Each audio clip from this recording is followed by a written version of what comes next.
অবাক হয়ে যায়। যা হবার হয়ে গেছে, এবার তুমি দুই গ্রামের মানুষকে শান্তিতে থাকতে দাও। এই নদীর দিকে তাকিয়ে দেখ। নদীর এক পাশে গরম জল আর এক পাশে ঠান্ডা। নদীর জল ঠান্ডা ও গরম হওয়ার কারণে এই নদীতে কোনো মাছ হয় না।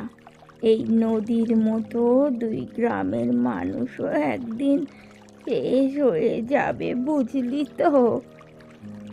বুড়ি, বেশি যেতে ভালো না। তুমি যদি বেশি বাড়াবাড়ি করো তাহলে তোমার মেয়ের মতো তোমাকে ওপরে পাঠিয়ে দেব। আমাকে আমাকে ওপরে পাঠিয়েছে? তোকে নিষেধ করেছে কে? আমাকে ওপরে পাঠিয়ে দিলে আমি আমার মেয়ের কাছে থাকতে পারবো। বুড়ি, 20 বছর ধরে আমরা তোমার অভিশাপে ভুগছি। এমন কিছু করব যাতে তুমি অভিশাপ মুক্ত হতে বাধ্য হও।